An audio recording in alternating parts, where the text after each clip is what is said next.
बाहेर मस्त पाऊस पडतो आहे आणि त्या पावसामध्ये हा मस्त कडक आल्याचा चहा. आहा, बघा एक्झॅक्ट 2 कप झालेला आहे.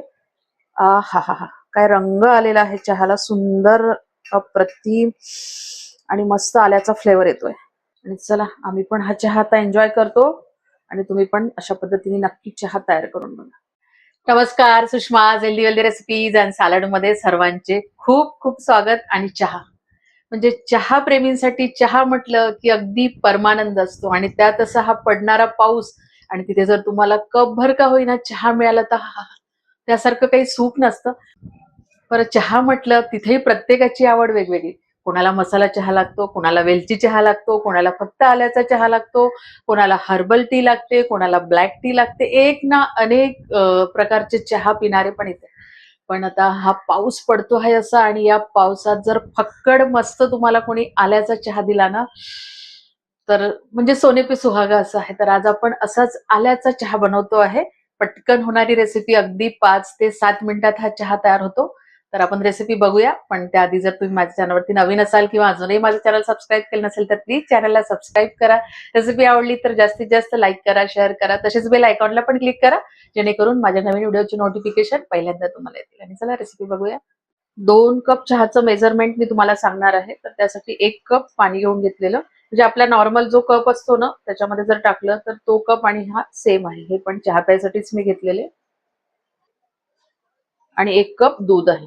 चहा ना म्हशीच्या दुधाचाच चांगला लागतो गाईच्या दुधापेक्षा, आणि रंग वगैरे पण चांगला येतो चहाला, कारण गाईचं दूध थोडं पातळ असतं. आता याला आपण उकळून घेऊया. गॅसची फ्लेम थोडी कमी करून द्यायची. जेवढं आपलं पातेलं असेल ना त्याच साईजची गॅसची फ्लेम ठेवायची, नाहीतर चहाचं भांड मग जळतं कमी चहा असेल तर. बघा याला आता चांगली उकळी आलेली आहे. अशी चांगली उकळी येऊ द्यायची. आता गॅसची फ्लेम आपण एकदम स्लो वरती करून देऊ. आणि आपण आज कडक आल्याचा चहा बनवणार आहोत, म्हणजे फक्त आल्याचा चहा. तर इथे मी 1 इंच आलं घेतलंय. आल्याला स्वच्छ आधीच मी धुवून ठेवत असते.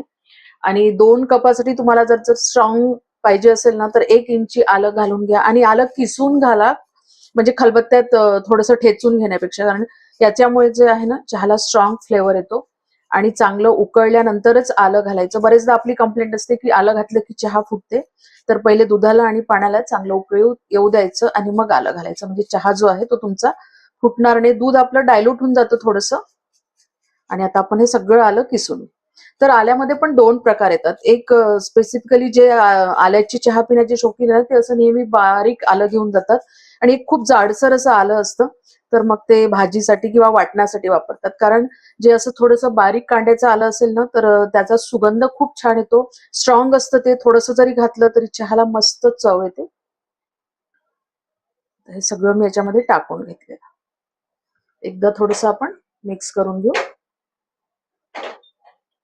गॅसची फ्लेम कमीच ठेवायची हे सगळं टाकेपर्यंत, नाहीतर काय होते आपला चहा आटून जाईल. मग आता साखर घालू. तर इथे साखरेचं प्रमाण जे आहे ते तुम्ही तुमच्या चवीनुसार घाला. मी 2 कपाला 4 चमचे साखर घालते, म्हणजे हे खूप गोड पण होत नाही आणि फिक्का पण होत नाही. अगदी या चमच्याने 1 कपाला 2 चमचे परफेक्ट माझं मेजरमेंट आहे. तुम्ही जर खूप कमी गोड पित असेल तर 1-1 चमचा घाला, म्हणजे 2च चमचे घाला 2 याला. आणि गोड पित असेल तर थोडंसं जास्त घालून घ्या. जो चमचा मी साखरेला वापरला ना सेम मेजरमेंट आहे या पण चमच्याचं, फक्त चमचा छोटा आहे. तर 2 चमचे आणि म्हणजे 2.5 चमचे मी चहा पावडर घातलं. चहा पावडर थोडंसं जास्त घालून घेतलं ना तर चहाला रंग पण छान येतो आणि छान स्ट्रॉंग चहा तयार होतो. थोडीशी गॅसची फ्लेम आपण वाढवून देऊ. खूप जास्त नाही करायची, नाही चहाला आपण उकळून घेऊ. असं थोडंसं चहा उकळायला लागला तर धरायला असेल तर त्याने फिरवून घ्यायचं, किंवा चमचा असते तर चमच्याच्या साहाय्याने स्टर करून घ्यायचं, म्हणजे ते वर यायचं थांबून जातं. जस्ट आपण 5 मिनिट फक्त याला बॉईल करून घेऊ, म्हणजे आपल्याला सगळे फ्लेवर त्याच्यामध्ये उतरून जातात. खूप जास्त पण बॉईल करायचं नाही याला ओव्हर. चहा खूप ओव्हर बॉईल केला की मग चहाची टेस्ट पण चेंज होऊन जाते. अर्थात ते तुमच्या आवडीवरती आहे. बघा चहा चांगला उकळलेला आहे. चहाचा रंग बघा. चहाचा रंग पण परफेक्ट आलेला आहे. खूप जास्त उकळून घेतला तर सगळा चहा आटून जाईल.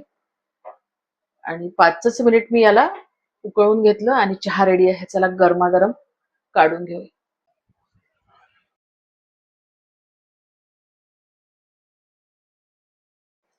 थोडासा चहा आटून जातो आपण जेव्हा शिजवतो तेव्हा. बघा एक्झॅक्ट 2 कप झालेला आहे. बघा 2 कप परफेक्ट चहा झालेला आहे आणि रंग बघा चहाचा मस्त आलेला आहे. तुम्ही पण या पद्धतीने एकदा चहा नक्की बनवून बघा, म्हणजे एकदम फक्कड तयार होतो. आणि आवडला तर लाईक शेअर करायला विसरू नका. परत भेटूया अशाच एका छानशा रेसिपी सोबत. तोपर्यंत धन्यवाद.